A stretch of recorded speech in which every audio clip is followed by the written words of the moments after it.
yahdihillahu fala mudhillalah wa may yudlil fala hadiyalah. Asyhadu an la ilaha illallah wahdahu la syarikalah wa asyhadu anna Muhammadan abduhu wa rasuluh. Allahumma shalli wa sallim wa barik ala hadzal nabiyil karim wa ala alihi wa sahbihi ajmain. Bapak-bapak pengurus masjid yang saya hormati, alim ulama, tokoh masyarakat, cerdik pandai, Bapak Ibu, orang tua yang saya muliakan, hadirin hadirat yang semoga kita semua senantiasa dirahmati oleh Allah.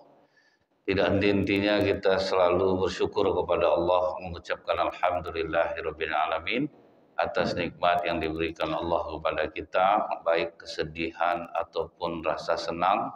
Karena kita tidak pernah tahu mana yang terbaik untuk kita, makanya kita dianjurkan untuk senantiasa bersyukur kepada Allah. Bersalawat kita kepada Rasulullah sallallahu alaihi wasallam dengan ucapan Allahumma shalli ala Muhammad wa ala alihi washabbihi wasallim. Semoga dengan senantiasa kita bersalawat kita mendapatkan syafaat di yaumil akhir kelak. Ketika seorang ulama ditanya, Pak, apa inti dari seluruh ajaran Islam ini? Intinya betul. Jawabannya apa, Pak? Akhlak yang baik. Itulah inti dari seluruh yang ada dalam agama Islam. Kemudian dilanjutkan oleh ulama ini, Pak, apabila orang-orang besar berkumpul, orang-orang sukses, kalau ditanya kepada mereka, apa solusi dari masalah yang dialami oleh manusia? Jawabannya juga sama, akhlak yang baik. Itulah solusi dari segala masalah.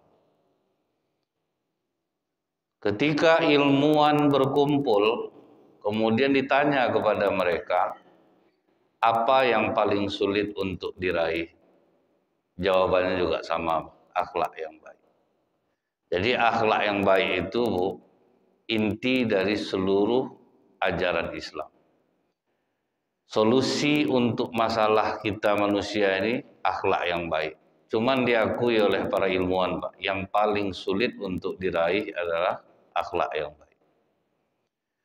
Timbul pertanyaan, Bu, apa pentingnya orang belajar akhlak itu?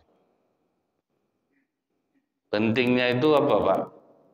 Yang pertama, karena itu menjadi tujuan kenapa Rasulullah diutus ke muka bumi. Innama bu'istu liutammima makarimal akhlak. Sesungguhnya aku diutus ke bumi ini untuk menyempurnakan akhlak. Kan udah jelas tujuannya, berarti udah jelas, Pak, kenapa Rasulullah diutus ke muka bumi ini, Bu, untuk menyempurnakan akhlak. Kita ingat, Bu, ya, orang jahiliyah itu punya satu prinsip, Pak. Bela saudara kita, baik dia salah ataupun benar. Nah, kan berarti akhlak yang tidak baik itu, Pak. Itulah tujuan Rasulullah itu diutus. Tidak boleh kita seperti itu. Kita hanya membela kalau orang berada dalam keadaan benar. Ini kadang pas wirid-wirid kampung tuh, Pak, ya, ada kemenakan yang mau maju jadi anggota dewan, kelakuannya macam mantu, Pak. Itu rupa masih ada sifat jahiliyah nih. Ini yang kuangku, nenek mama, bunda kandung, kemenakan kita mau maju tahun 2004, kapan lagi orang kampung kita naik? Padahal orang tahu ini macam mantu kelakuannya nih, Pak. Duitnya banyak. Jadi ternyata sifat jahiliyah itu masih ada dalam diri umat Islam.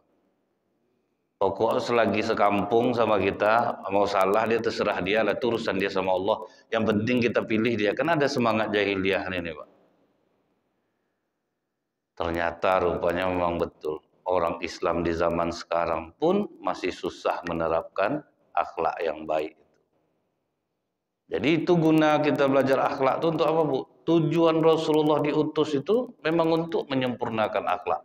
Itu yang paling penting dulu. Kemudian Allah jelaskan dalam Al-Quran, wa ma arsalnaka illa rahmatan lil alamin. Dan tidaklah kami mengutusmu Muhammad kecuali untuk bagi rahmat bagi semesta alam. Jadi dengan hadirnya Rasulullah itu membawa rahmat jadinya. Hilang semua perangai-perangai buruk orang. Nah itu tujuan Allah mengutus Rasulullah ke muka bumi. Bagaimana rahmat dan kasih sayang Allah akan turun kalau sempat masih ada sifat curang di antara kita. Sementara orang Islam yang katanya rajin sholat masih banyak berbuat curang. Di masa Rasulullah, Bu, kecurangan itu seperti apa, Pak? Dimasukkan Rasulullah tangannya ke dalam makanan, rupanya buah di dalam itu basah, udah busuk, Pak. Di luarnya kering. Kata Rasulullah, ngapa yang busuk itu kau simpan di belakang? Habis kena hujan ya Rasulullah, ya seharusnya kau taruh kan depan. Tidaklah golongan umatku jika engkau menjadi orang yang seperti ini. Jadi maksudnya kalau orang belanja nanti dibawanya, Pak. Apa beda zaman sekarang, Bu, kita beli duku. Waktu kita pilih besar-besar, Pak. Pas sampai di rumah mengecil duku tuh. Padahal kita orang Islam nih, Pak. Rupanya di depan besar, di belakang kecil. Jadi pas kita belanja, yang di belakang diambil. Orang Islam kadang tuh. Jadi jangan dikira akhlak ini tidak penting nih, Pak. Yang sering seperti itu, jangankan yang lebih daripada itu, Pak, sudah dilakukan kecurangan oleh orang zaman sekarang. Apa misalnya kita bahasa selalu kecurangan dalam pemilu, kecurangan itu kan bagian dari akhlak sebetulnya itu. Ada yang tukang bawa kuda Rasulullah di perang Khaybar, Pak, namanya Mid'an. Mid'an ini dialah tugasnya membawa kuda Rasulullah itu di perang. Setelah selesai perang, harta rampasan sudah dikumpulkan. Mid'an pas sedang membawa kuda itu mau diikat ke pohon, rupanya dipanah dia oleh orang Yahudi. Mati. Kata para sahabat, bersyukur Mid'an. Mati syahid. Mid'an ini, Bu, udah jelas tuh, sholat berjamaah, selalu bersama Rasulullah. Rupanya matilah kena panah, Pak, di perang Khaybar itu. Maka kata sahabat, Mid'an mati syahid. Kata Rasulullah, demi Allah, Mid'an masuk neraka. Aneh kan, Pak? Apa menyebabkan Mid'an masuk neraka? Rupanya belum harta rampasan perang dibagi, udah diambilnya jubah, Pak. Dimasukkannya ke dalam bajunya. Curang itu aja cuman, Pak.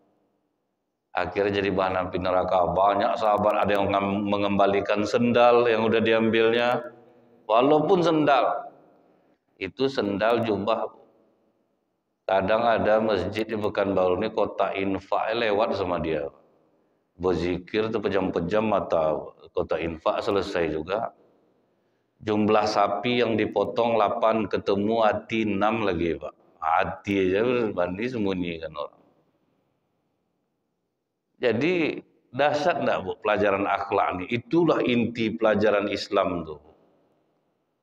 Kalau orang masih curang seperti ini, gimana coba mengurangi takaran? Wailul lil mutaffifin alladzina idza talu 'alan nasi yastawfun. Celakalah orang yang curang.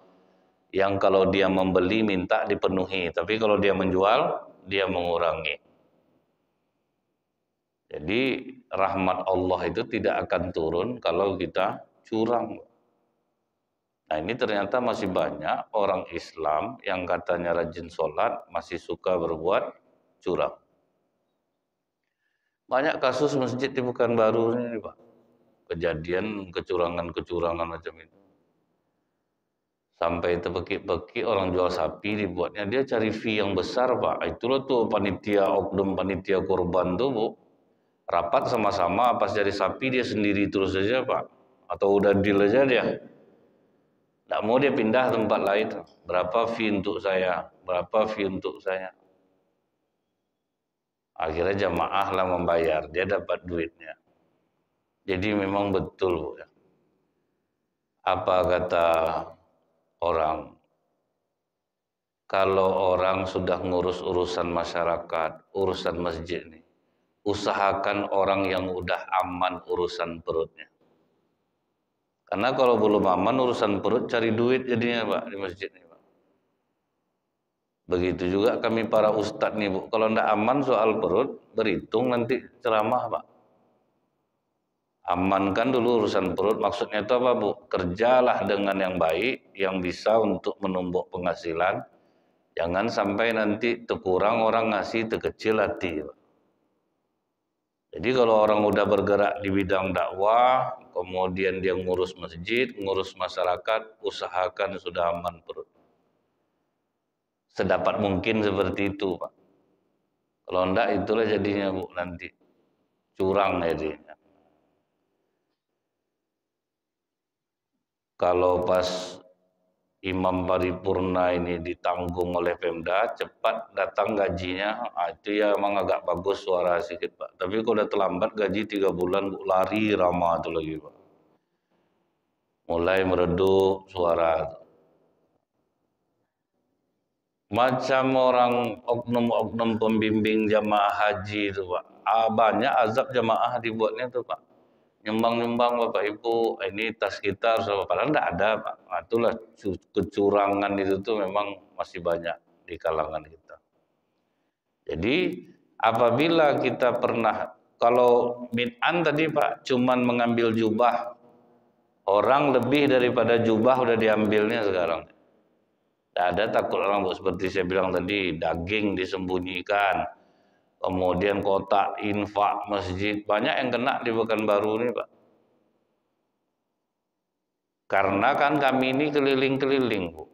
Ada masjid di Pekanbaru ini 2 kali ganti ketua, 2 kali duit masjid dilantak ketua itu Pak. Dan tidak ganti. Ngeri berani orang Bu. Nah, sementara kita orang Islam ini, jualan kita kadang curang. Bagus jilbab ibu-ibu, iya kebetulan saudara pulang dari Arab Saudi, dibawanya lah jilbab ini. Ada saya bawa agak selusin tuh kemarin di oleh-olehnya. Berapa satu Bu? Kalau kita nih yang ngambil, nggak mungkin lah saya mau ngambil untung. Ambillah 200.000, bisa 3 kali bayar deh. Baik kakak nih, makasih banyak ya kak. Bayar pertama 75, transferlah sampai 200. Pas ibu jalan ke Ramayana, jumpa jilbab yang serupa, rupa 35.000 harganya. Apa enggak sakit hati dibuatnya Pak? Mau gara-gara itu enggak bertegur sapa tuh. Nah, jadi Islam melarang seperti itu Pak. Perbuatan curang itu dilarang dalam Islam.